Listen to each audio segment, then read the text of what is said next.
বাংলাদেশের ইতিহাসে আজ এমন এক ঘটনা ঘটল যা এর আগে আমরা কোনো স্বৈরশাসকের আমলেও দেখিনি। যে গোয়েন্দা সংস্থা রাষ্ট্রের নিরাপত্তা নিশ্চিত করার কথা, সেই গোয়েন্দা সংস্থা এনএসআই এর মহাপরিচালক আজ প্রথা ভেঙে সরাসরি রাজনৈতিক দলের কার্যালয়ে গিয়ে হাজিরা দিচ্ছেন।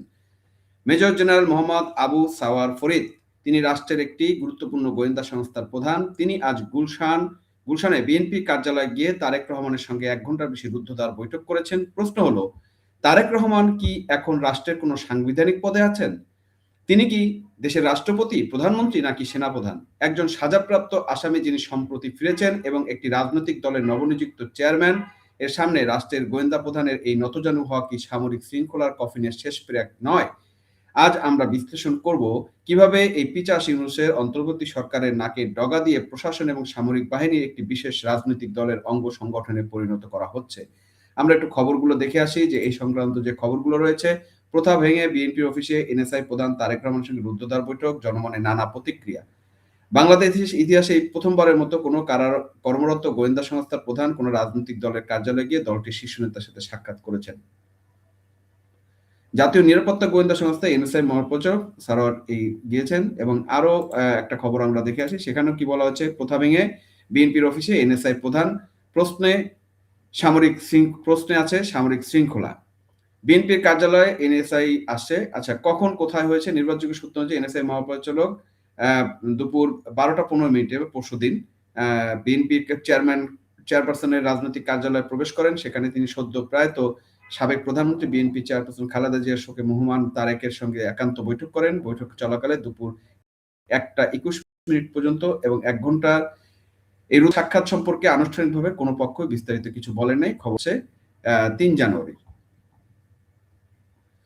এখন দেখেন দর্শক, ঘটনাটি কি, যে উনি বিএনপির কার্যালয়ে গিয়েছে, একজন এনএসআই মহাপরিচালক হয়ে গুলশানে বিএনপির চেয়ারপারসনের কার্যালয়ে যে পৌঁছেছেন এবং 1 ঘন্টা 21 পর্যন্ত তিনি বৈঠক করেছেন। সাধারণত এই ধরনের কৌশলগত বৈঠক যদি একান্ত প্রয়োজন হয় তবে তা অত্যন্ত গোপনীয় স্থানে হওয়ার কথা, কিন্তু জনসমক্ষে প্রকাশ্যে দিবলোকে দলীয় কার্যালয়ে গিয়ে এই বৈঠক কিসের ইঙ্গিত দেয়? এটি তারেক রহমানের কাছে আনুগত্যের খেয়ে দেওয়া, নাকি এনএসআই প্রধান বুঝাতে চাচ্ছেন যে আগামী দিনের আসল বস কে?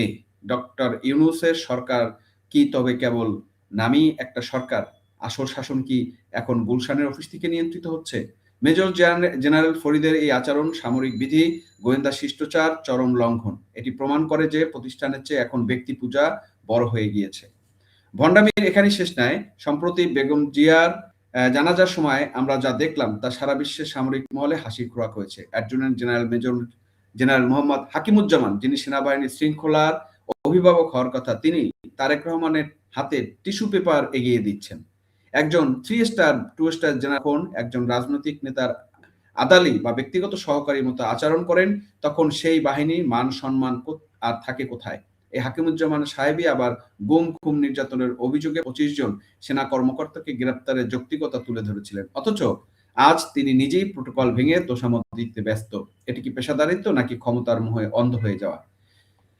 বেগম জিয়ার জানাজার দিন সেনাবাহিনী দীর্ঘদিনের প্রথা ও কঠোর বিধি যেভাবে লঙ্ঘিত হয়েছে তা নজিরবিহীন। জাতীয় সংসদের দক্ষিণ প্লাজায় তারেক রহমানকে শ্রদ্ধা নিবেদনের সময় সেনাবাহিনী একটি কন্টিনজেন্ট এবং 2 জন সৈনিককে পুষ্পস্তবক বহন এবং মার্চ করতে দেখা গেছে। প্রশ্ন হচ্ছে, তারেক রহমান কি কোনো রাষ্ট্রীয় পদে আছেন? তিনি কি বীরশ্রেষ্ঠ বা সাবেক রাষ্ট্রপতি?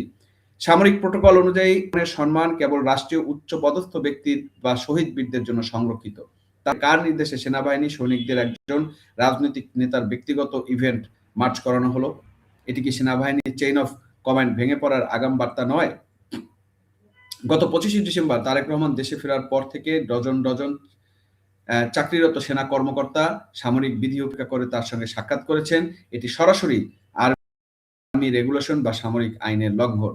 সেনাবাহিনী চলে শৃঙ্খলায়। যখন জুনিয়র অফিসাররা দেখেন তাদের সিনিয়র জেনারেলরা রাজনৈতিক নেতার পিছনে লাইন, তখন তারা কার আদেশ মানবেন? কমান্ডিং অফিসার যদি আজ নিজেদের রাজনৈতিক এজেন্ডা বাস্তবায়ন হাতিয়ার বানায়, তবে কাল এই বাহিনীতে বিদ্রোহ হওয়া বিচিত্র কিছু কি? তারেক রহমান এখনো একজন সাধারণ নাগরিক হিসেবে বিবেচিত।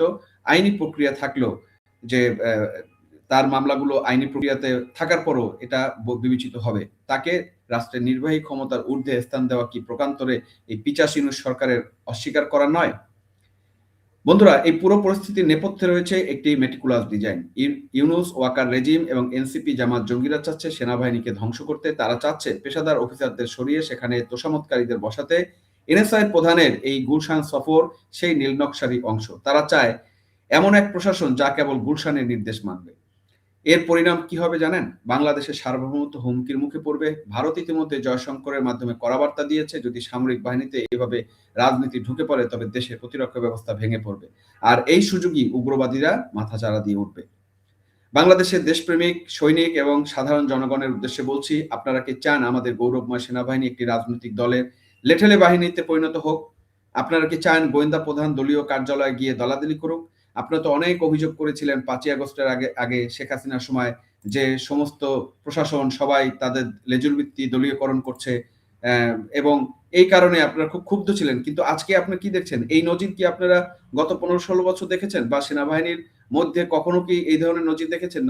নজির দেখেননি। এরকম কোনো নজির আমরা কিন্তু গত 20 বছর 30 বছরও দেখিনি। তাহলে এই নজিরগুলো আজকে কেন তৈরি হচ্ছে?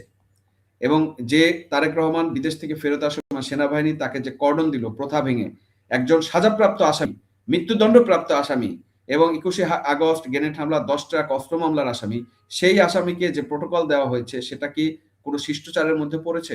পড়েনি।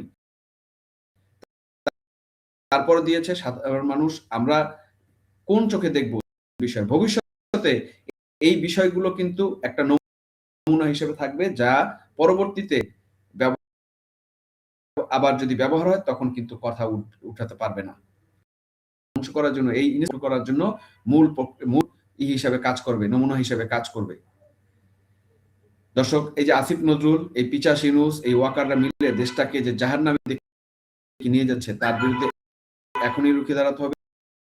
সামরিক বাহিনী হারানো গৌরব ফিরিয়ে আনতে হবে। মনে করেন এনএসআই প্রধানের এই সফর শিষ্টাচার বহির্ভূত নয়? কমেন্ট করে আপনার মতামত জানান। ভিডিওটি শেয়ার করুন যাতে দেশের প্রতিটি কোণে এই বেইমানির খবর। লড়াই চলবে বেইমানদের, ইনশাআল্লাহ একদিন সবকিছুরই প্রতিশোধ এবং আসবে। আল্লাহ হাফেজ। দেখা হবে পরবর্তী